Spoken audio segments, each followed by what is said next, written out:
अपने घर पे मैं तोड़वा दूंगा अपना घर। एम्स बनवाइएगा मेरे घर पे, कल के कल तोड़वा दूंगा। आपके अंदर वो हिम्मत नहीं है कि आप अपना घर तोड़वा के एम्स बनवा दो। मेरे पास उतनी जमीन है, आप भी दो। आप भी 10-12 बीघा जमीन यूपी को दो। एक और बड़े भाई बोलते हैं, उनको बोलो। और 3 लोग बिहार से हैं, तीनों 20-20 बीघा जमीन खरीद कर देते हैं हम। 3 लोग बिहार को देते हैं, आप लोग यूपी को दो।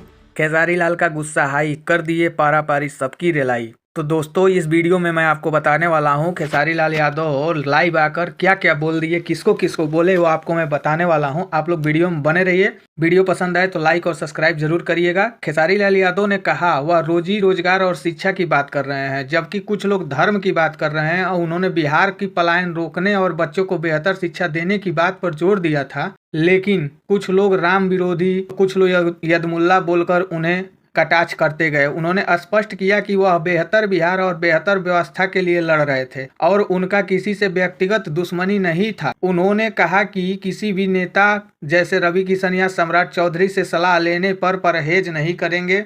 अगर उनके पास छपरा के लिए कोई बेहतर प्लान होगा तो वो जरूर उनसे सलाह लेंगे। निरहुआ द्वारा उन्हें अहंकारी लाल यादव कहे जाने पर उन्होंने कहा कि वह उनकी भाषा की गरिमा देखें और एक बड़े भाई होकर किसी भी भाषा का इस्तेमाल कर रहे हैं। उन्होंने कहा दूसरे के शब्दों से न तो बड़े हुए हैं न ही छोटे होने वाले हैं। जब उन्होंने यदमुल्ला शब्द का प्रयोग किया था तो उन्होंने इस पर कहा ये उन्हें मंजूर है, मैं यदमुल्ला हूँ। अगर ऐसा कहने से बिहार की बेरोजगारी दूर हो जाती है तो दूर हो जाए। और वीडियो में उन्होंने यहाँ तक ये भी बोला है कि मैं 20 बीघा जमीन दान में देता हूँ, वहाँ एम्स बनाइए। ये है खेसारी लाल यादव। उन्होंने सबको एक ही बार टारगेट करते हुए बताया कि मैं दान देने के लिए तैयार हूं, मैं अपना मुंबई में घर तुड़वाने के लिए तैयार हूं। आप लोग के पास अगर हो तो आप लोग भी ऐसे दान करिए। और दोस्तों, आपका क्या राय है कमेंट में जरूर बताएं। वीडियो में नए हैं तो चैनल को सब्सक्राइब करें, वीडियो को लाइक और शेयर जरूर करें। मिलते हैं और एक जानकारी के साथ अगले वीडियो में, तब तक के लिए नमस्कार।